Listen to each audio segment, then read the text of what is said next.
Atlantis Volume 2, A Shoal of Mud, formerly Loose Ends.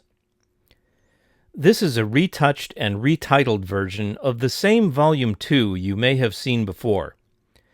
The new title reflects the most important new finding it contains: the smoking gun of Plato's Atlantis.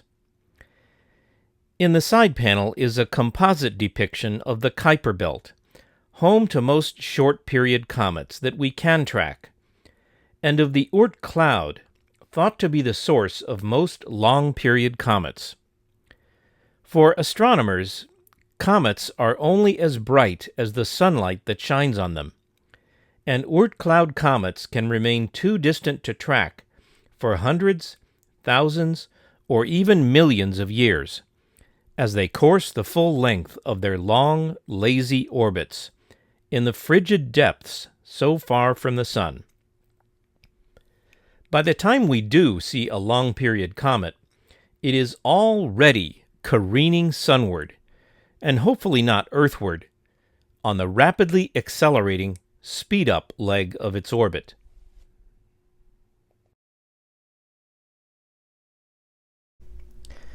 Welcome to Volume 2 of Atlantis Revisited. In Volume 1, Interception, we covered a lot of ground in following the trail of clues left to us from antiquity by the elderly Egyptian priest Sonchis of Saïs, his Athenian visitor Solon, Solon's relative Dropides, Dropides' great-grandson Critias the Younger at Socrates' symposium, and Plato, who wrote it all down for posterity. A few of the subjects we touched on warrant a closer look.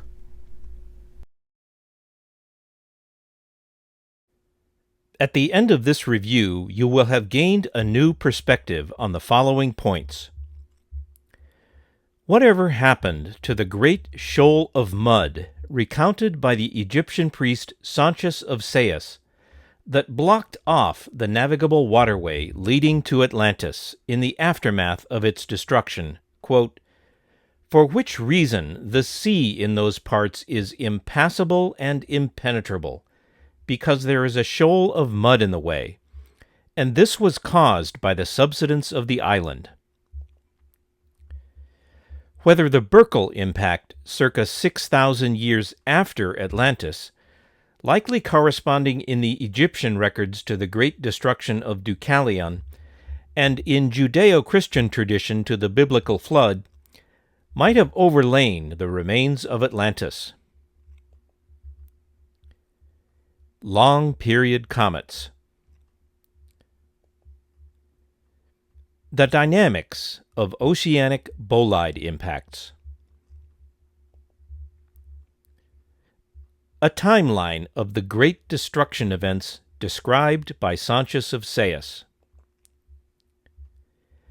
Myth as encapsulated history. Without further ado, let's dig in.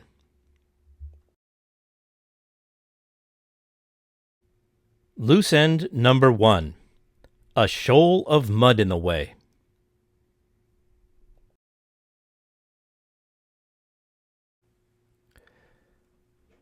But afterwards there occurred violent earthquakes and floods, and in a single day and night of misfortune all your warlike men in a body sank into the earth, and the island of Atlantis in like manner disappeared in the depths of the sea. For which reason the sea in those parts is impassable and impenetrable, because there is a shoal of mud in the way, and this was caused by the subsidence of the island.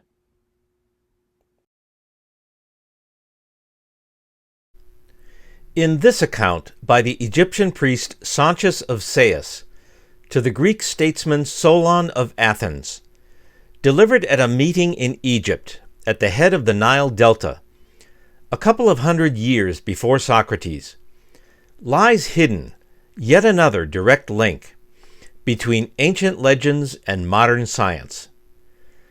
Blind until now to its origins in the natural catastrophe described in Plato's Atlantis, we've been calling a remnant of this great coastal shoal The Mauritanian Undersea Slide Complex.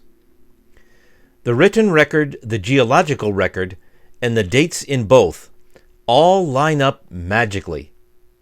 Such a rare connection between ancient human experience and modern science is truly a marvel to behold, not least because of the great antiquity of the recorded events through which the geological remnant came to be as we see it today.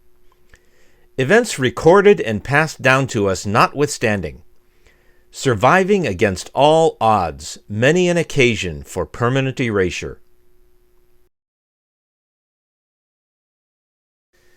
What if the ship carrying the transcript had sunk on Solon's return voyage from Egypt, for example, as was the fate of many such voyages across the notoriously stormy and unforgiving Mediterranean Sea?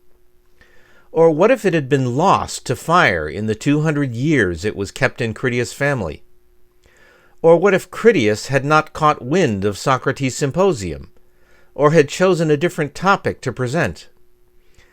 How many other accounts suffered the far more likely fate, and are now lost forever in the mists of time? Well, this one made it through all of that. And if its consistency with modern scientific evidence doesn't convince us to take Plato and other ancient authors seriously, nothing will.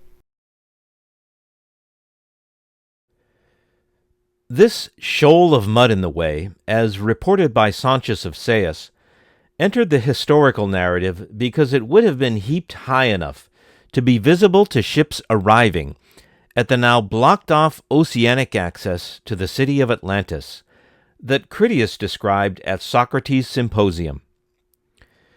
Not only must this pile of mud have been truly gargantuan in the immediate aftermath of the deluge of lofted seawater caused by the oceanic bolide impact, containing as it would have a vast accumulation of sediments washed down the formerly navigable waterway leading to Atlantis, but it must have continued to grow as more sediments accumulated in the years that followed.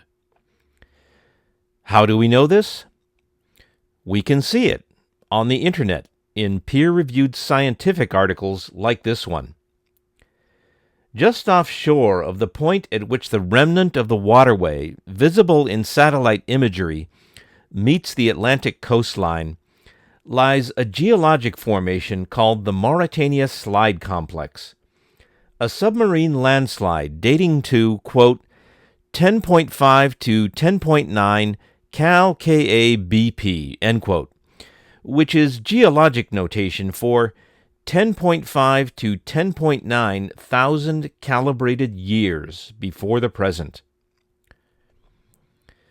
The calibration corrects the raw radiocarbon dating, and the result lands us 500 to 900 years after the destruction of Atlantis, according to Plato.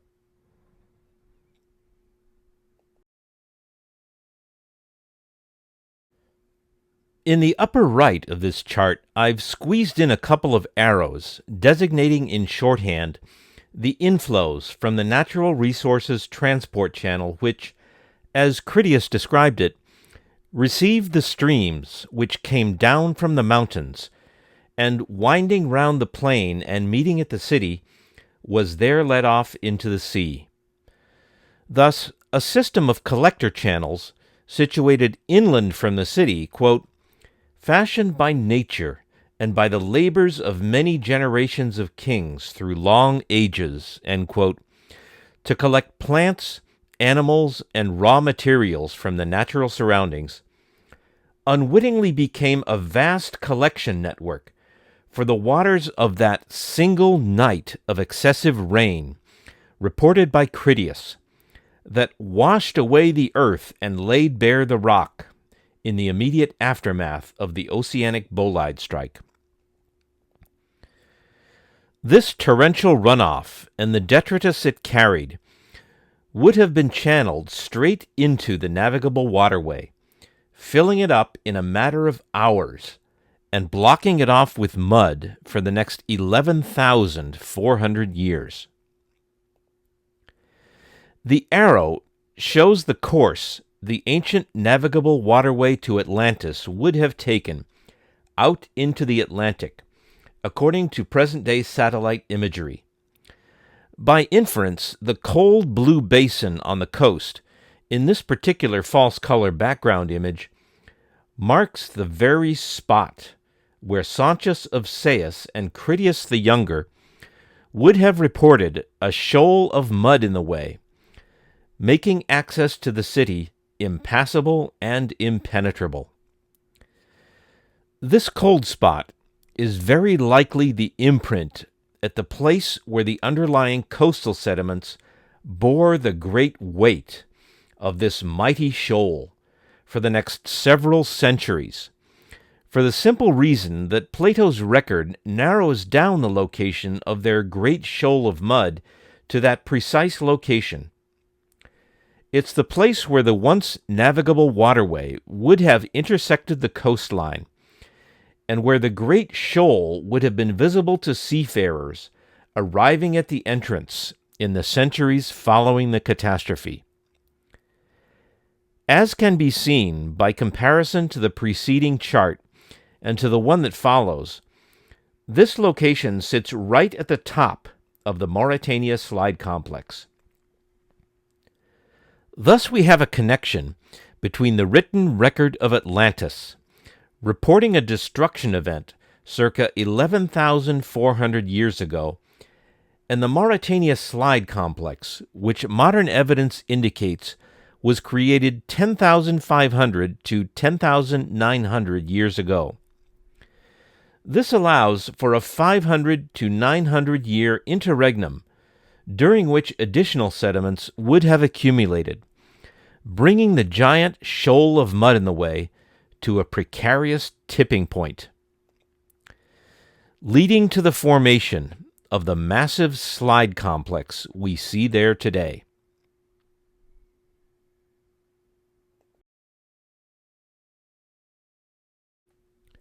Plato described the coastal access to Atlantis in the immediate aftermath of the destruction event as impassable and impenetrable because there is a shoal of mud in the way.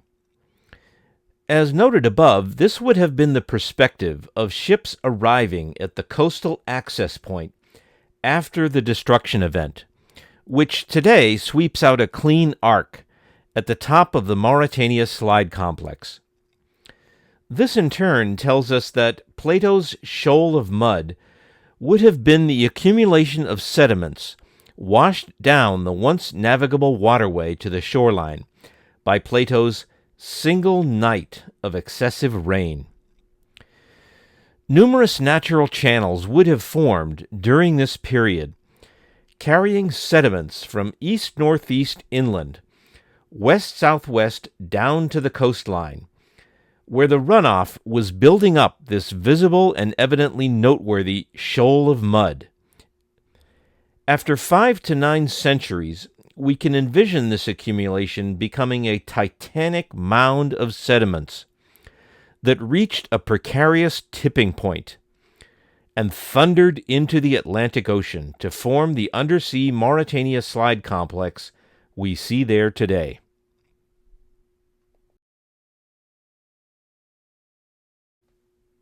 While it would be interesting to know, I would not want to have lived on the Cape Verde Islands at that moment, just to see how far the resulting tsunamis towered over the coastal villages I knew and loved, and might not have survived to see them washed out to sea. The islands would have done well for further coastlines, however, as islands have a way of dissipating the energy of such waves by refracting the ones that roll past them.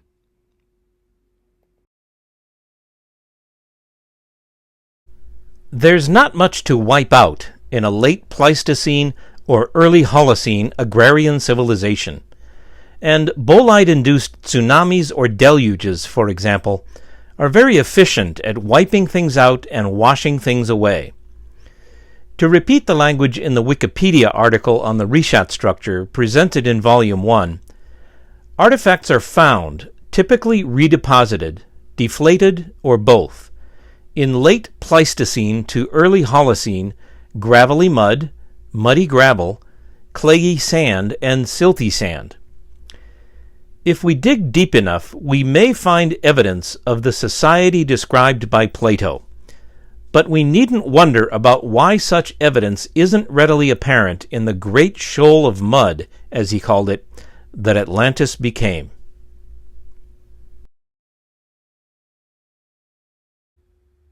Loose end number 2. What about Deucalion?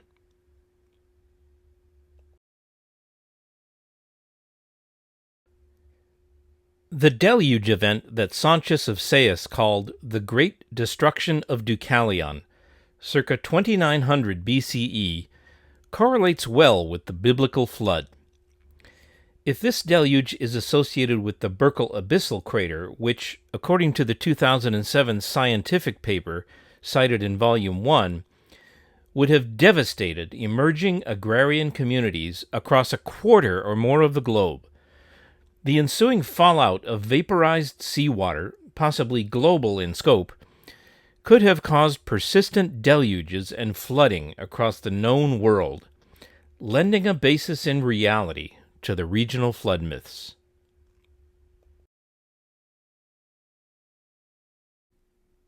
We already know, because it was Sonchis of Saïs who told us about it, that the great destruction of Deucalion affected Egypt as far as the Nile Delta. You can see on the map, moreover, for whatever it's worth, that the Nile Delta is closer to ground zero than the mountains of Ararat. This opens the possibility that the associated deluge would also, to a greater or lesser degree, have overlain and conflated itself upon the prior deposits of mud reported to have turned Atlantis into, quote, a shoal of mud. We must remember, however, that Sonchis said of Egypt that, quote, whereas in this land, neither then nor at any other time, does the water come down from above on the fields, having always a tendency to come up from below, end quote. This may mean that Egypt was already hot and dry enough at the times of which he spoke to diminish the severity of deluges. Dry air, thermal uplifts, and high ground reflectivity can combine to cause atmospheric moisture to move on to water or to darker and colder ground before precipitating out as rainfall. We must also recall from the Wikipedia article on the Reshat structure that, quote, numerous concordant radiocarbon dates indicate that the bulk of these sediments accumulated between 15,000 and 8,000 before present, during the African humid period, end quote. The end of this date range precedes that estimated for the Berkel impact by about 3,000 years. Therefore, the bulk of the Reshat sediments would not be attributable to the Berkel deluge, nor would we expect this later event to have contributed significantly to the redeposition or deflation of those sediments.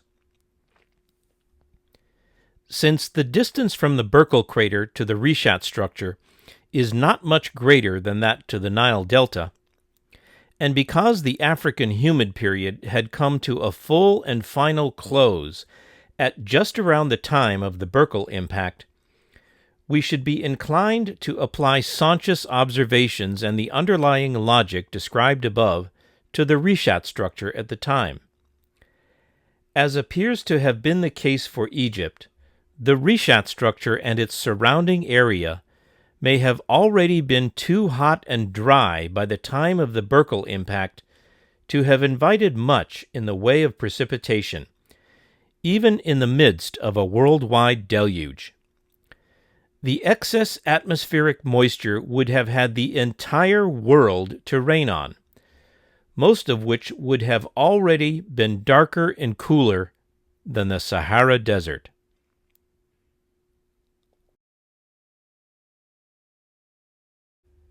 Loose end number 3. Long period comets.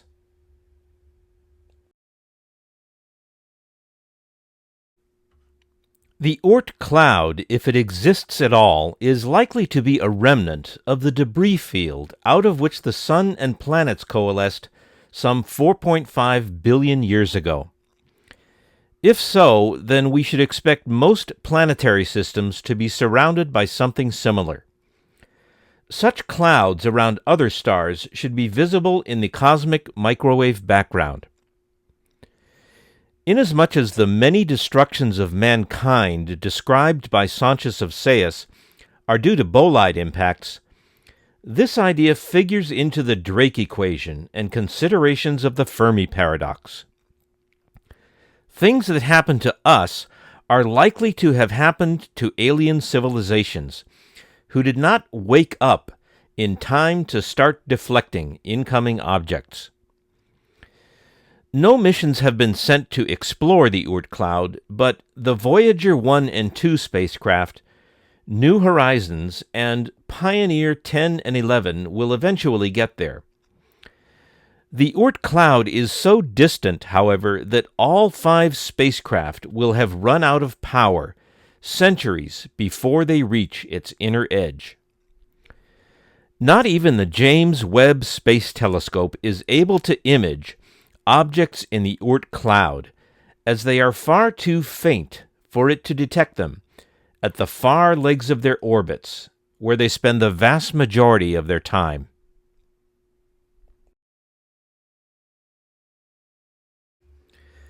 While the inner Oort cloud is torus-shaped, the outer Oort cloud is spherical. The true extent of the outer Oort cloud may be under 1 light-year or greater than 3 light-years. There is a tremendous uncertainty here. Comet Bernardinelli-Bernstein has an aphelion of just under 1 light-year, suggesting that the Oort cloud is at least that large. While it is true, as reported in Volume 1, that, quote, about 45 long-period comets, end quote, could have swung by Earth in all that time, that is, in the 9,000 years covered by the Egyptian priest's remarks, it is almost certainly an understatement, and falls short of a full and accurate story on long-period comets.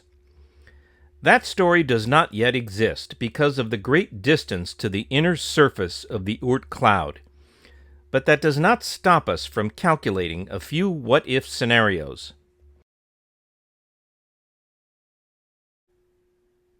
Scenario 1. 200-year comets.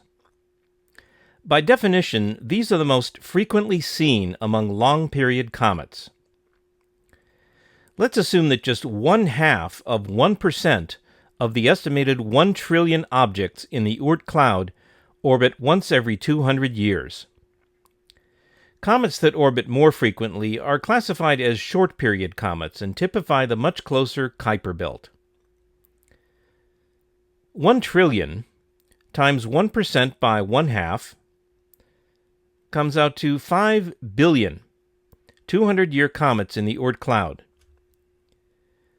Over the 9,000 years, we can expect to see 45 visits by just one such comet. 45 times 5 billion 200-year comets comes out to 225 billion visits by any 200-year comet over the 9,000 years. That comes out to 25 million visits per year expected in this scenario by 200-year comets alone. Oops. Scenario 1 reality check. Actual number of 200 to 1,000 year comets ever catalogued: 133. This includes a wider range of comets, some of which may originate in the Oort cloud, but others of which are Kuiper belt objects, or short-period comets. Better answers over the 9,000 years? We don't know. Potentially thousands.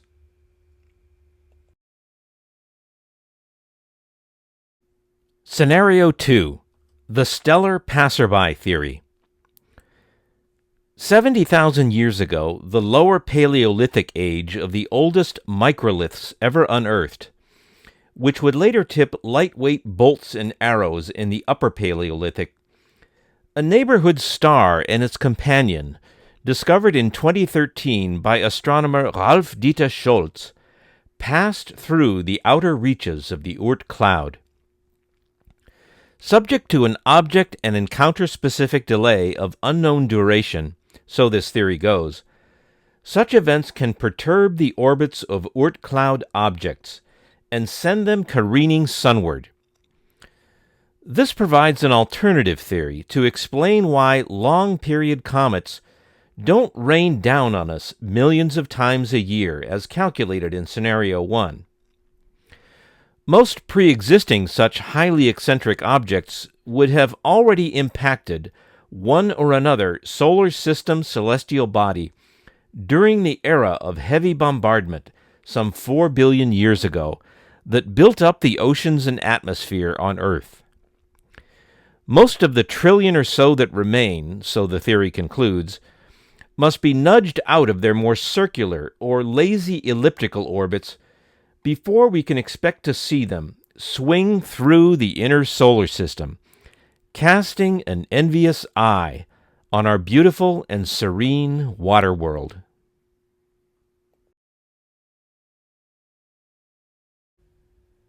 Long-period comets with highly elliptical orbits spend the vast majority of their life cycles, hundreds, thousands, or millions of years, far, far away in the inky depths of the Oort cloud where we can't see them.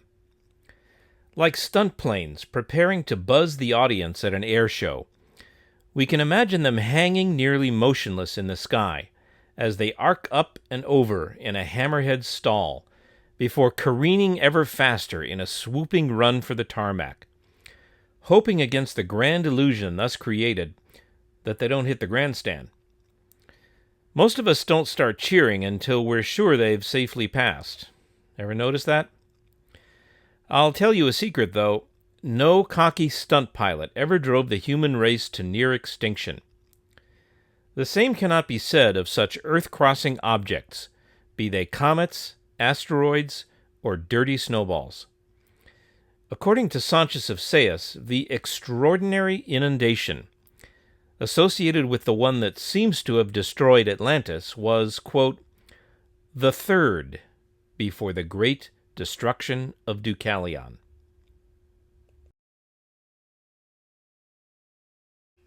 Loose end number 4. Oceanic impact dynamics.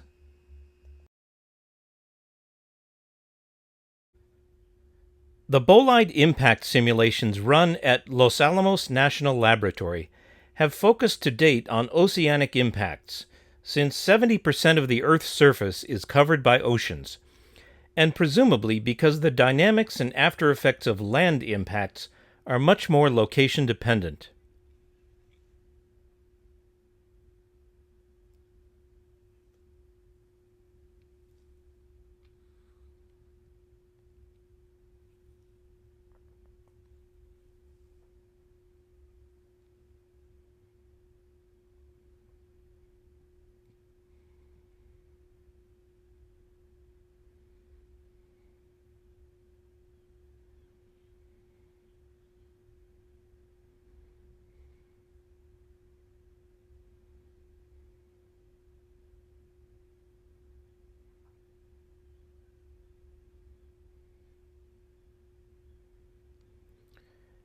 Attention in the simulations shown here has been focused on several factors, including the angle of impact, whether or not the bolide explodes in an airburst from superheating by the atmosphere before impact, the altitude of such an airburst, and the long-term climatological effects of the moisture lofted into the stratosphere.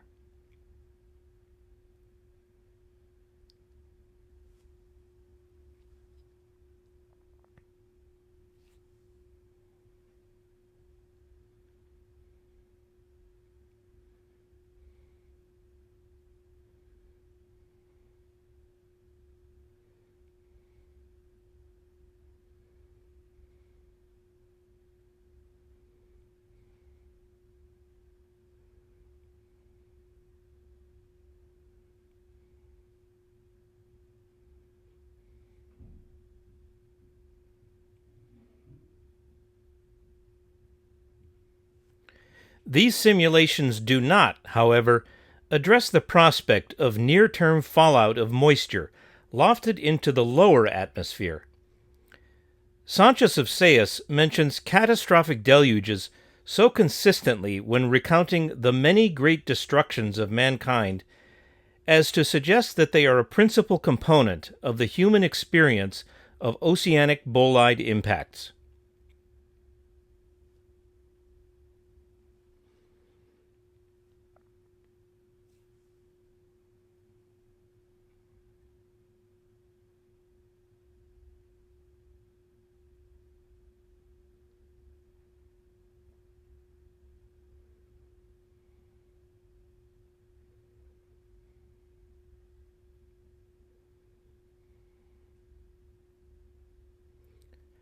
Spurred on by the many deluge myths that may have originated in the events surrounding the Berkel impact, the authors of the 2007 scientific paper cited in Volume 1 and discussed earlier in the present volume confirmed that such deluges, possibly global in scope, could result from oceanic bolide impacts.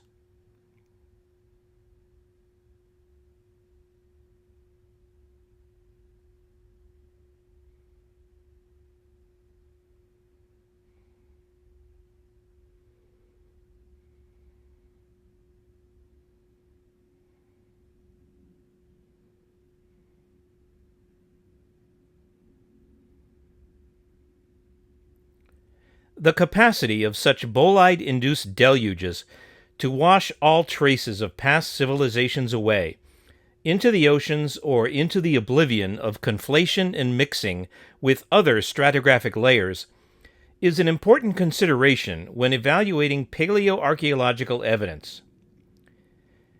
It's hard to prove that nothing was once something, or that we must simply dig deeper to find it, without understanding the events that could have erased it from the geological record.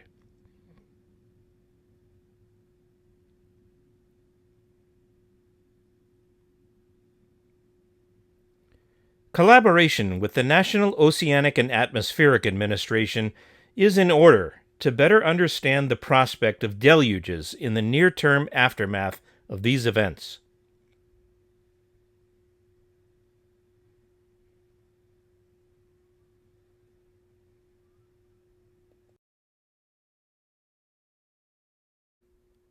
Loose end number 5.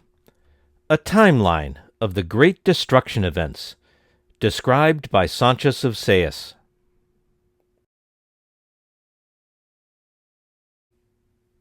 Now the city, Athens, in those days was arranged on this wise. In the first place, the Acropolis was not as now.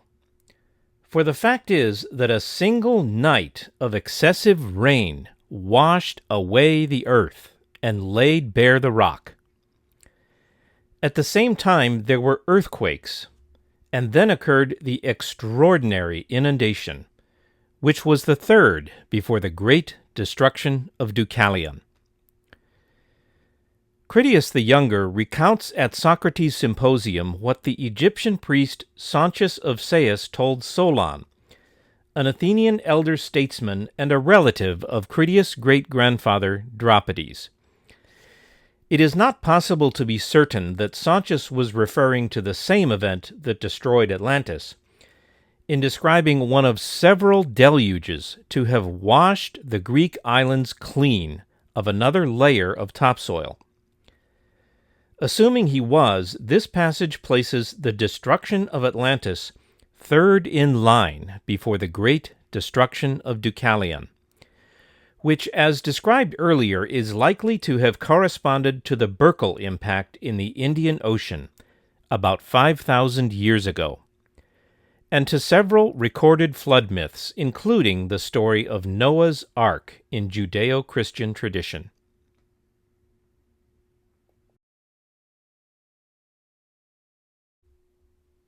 Giving a time that closely matches what we see in today's data as the Younger Dryas Meltwater Pulse 1b, Sonchis counted the Atlantis destruction as the third before the great destruction of Deucalion.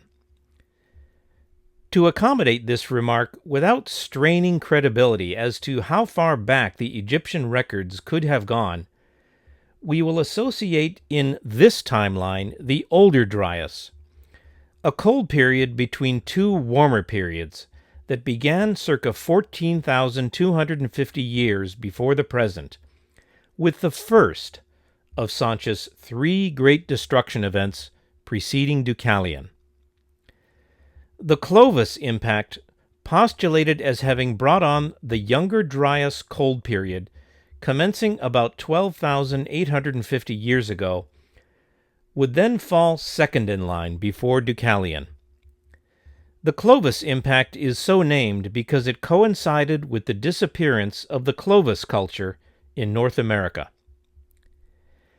As discussed in Volume 1 of this series, the Younger Dryas meltwater pulse 1b, circa 11,400 years before the present, seems to match up well with Sonchis' time frame for the destruction of Atlantis, which he identified to Solon as the third such destruction event before the great destruction of Deucalion. The great destruction of Deucalion, circa 5,000 years ago, then follows logically as corresponding to the impact event that created the Burckle abyssal crater at the bottom of the Indian Ocean. Lofting vast amounts of moisture into the atmosphere, this impact is thought to have led to a protracted deluge, possibly global in scope, inspiring numerous flood myths, including the Judeo-Christian story of Noah and of the ark he built to ride out the flooding that ensued where he lived. Not surprisingly, this event marks a sharp cutoff point, delimiting a before time, so to speak, of human history, about which we know very little. This brings us to the period of time recognized today as corresponding to, quote, recorded history, end quote, although it is beginning in this context to appear that it corresponds instead to a reset of recorded history that wiped out most prior recorded history when, as Sonchis put it according to Critias, the stream from heaven, like a pestilence, comes pouring down and leaves only those of you who are destitute of letters and education, and so you have to begin all over again, like children, and know nothing of what happened in ancient times, either among us or among yourselves. It thus appears now that we've been very lucky since the great destruction of Deucalion. Lucky enough, in any case, to begin to achieve the rudiments of the robust planetary defense network upon which our continued survival as a technological species will ultimately depend. It was during this time, of course, that Solon met with Sonchis of Saïs, that Dropides brought a written record of that meeting to his son, who passed it on to his grandson, Critias the Younger, who recounted it in Socrates' symposium for Plato to write down for posterity. The rest, as we have thus far known it, is history.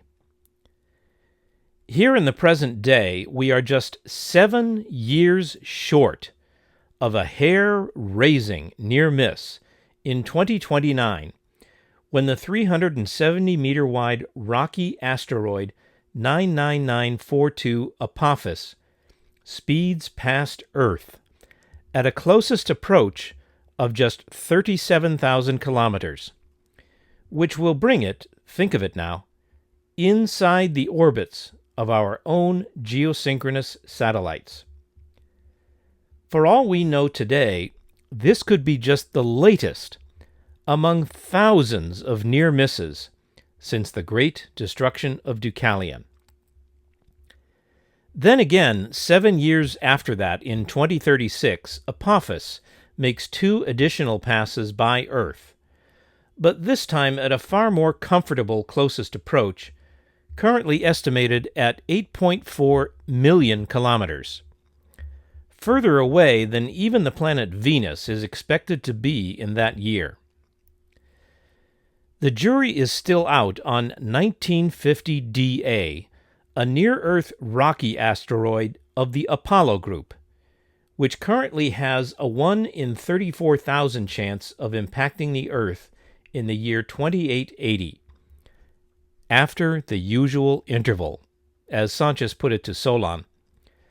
There will be no excuse for us not to have rectified its orbit long before then, with one exception.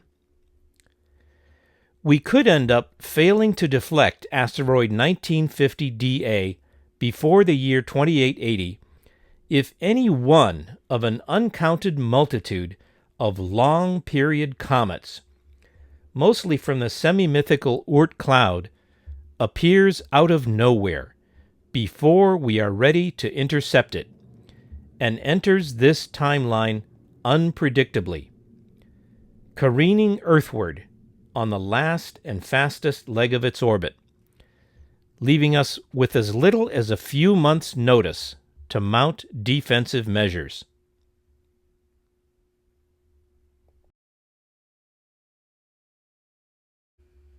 Loose end number 6.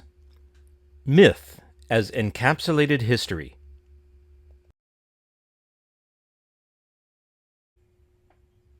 Given that Atlas is purported in Greek mythology to have sided with the Titans against the Olympians in the 10-year battle between these two great powers competing for supremacy over the Greek world in the mythical far reaches of Athenian history, it is not difficult to read the Titanomachy, as it is called, as an oral tradition corresponding to the historical battle between the Athenians and the Atlanteans, described by Sonchis of Saïs to Solon in Plato's Atlantis.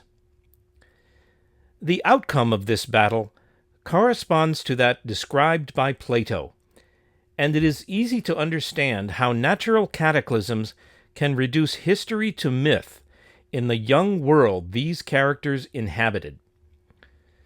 In the childlike minds of mountain shepherds, as Sonchis described the Greek survivors of many a great destruction, whose masters had long since been washed out to sea by deluged rivers, and who knew nothing of ancient times save half-remembered dreams.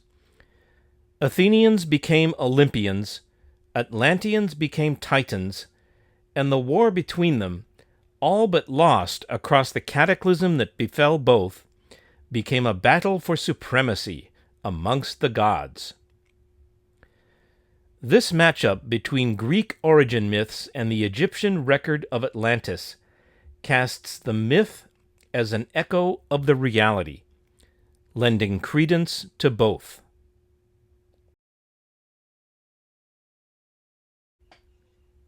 What's wrong with this picture? A common misconception is that the Titanomachy, the mythological war between the Olympians and the Titans, ends with Atlas, the leader of the losing side, spending the rest of eternity holding up the earth. This modern development would come as a surprise to the ancient participants in these events, showing them how easily distracted we've become.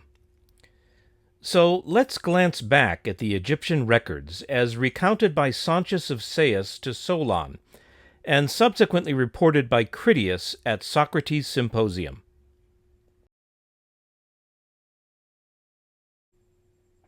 "There is a story," began the Egyptian priest to Solon, "which even you, the Greeks, have preserved, that once upon a time Phaethon, the son of Helios, having yoked the steeds in his father's chariot, because he was not able to drive them in the path of his father, burnt up all that was upon the earth, and was himself destroyed by a thunderbolt."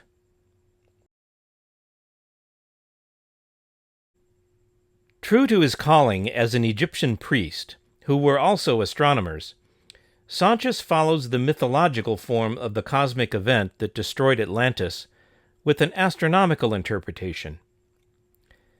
Now this has the form of a myth, continued Sonchis, but really signifies a declination of the bodies, moving in the heavens around the earth, and a great conflagration of things upon the earth, which recurs after long intervals.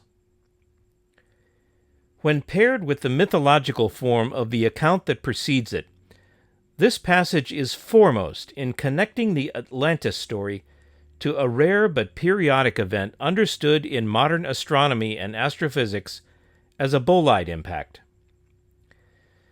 Contrary to popular belief, the Titanomachy in Greek mythology ends with Atlas holding up not the earth, but the heavens as depicted here. What is the intended symbology of this outcome of the hard-fought epic war amongst the gods?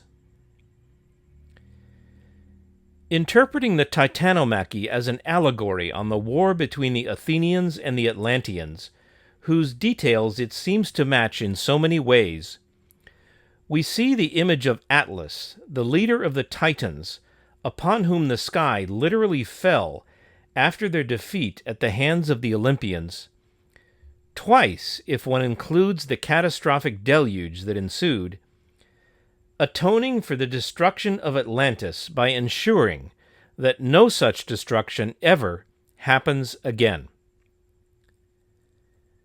The Titanomachy in retrospect, after the urbanites and scholars of Athens were washed out to sea by bolide-induced deluges, on several occasions according to the records in Egypt as reported by Sonchis, is the surviving oral tradition amongst the simple mountain shepherds and their descendants, who, according to Sonchis, were the only ones who survived these catastrophic deluges, of the real war between the Athenians and the Atlanteans, described by Sonchis, and of the destruction of Atlantis that followed.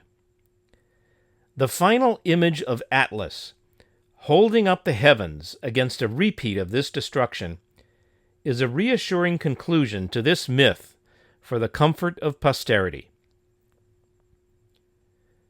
This interpretation of the fate of Atlas at the conclusion of the Titanomachy tells us something more about the Athenians who passed on the myth. They knew. After all of that strife between the Olympians and the Titans, they understood the heavenly origins of the natural catastrophe that ultimately doomed both Atlantis and, quote, all your warlike men, end quote, of Athens.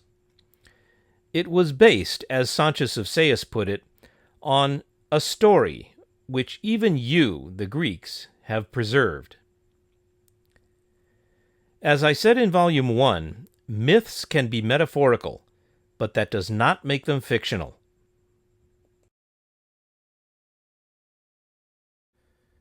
If history has taught us anything, it has shown us time and time again that sustained proactive social endeavors, chiefly those aimed at preventing bad things from happening, and chief among those the ones that succeed, leaving nothing positive to show for all the successful preventive efforts poured into them, present a target for unscrupulous opportunists to attack, in a histrionic show of vacuous industry. Comet? What comet? Asteroid? What asteroid? We've got serious work to do. Yet, all the while, a big lot of nothing is the whole point of the endeavor, and all the while, as usual, no serious work gets done while the histrionics of the unscrupulous opportunists make them look busy.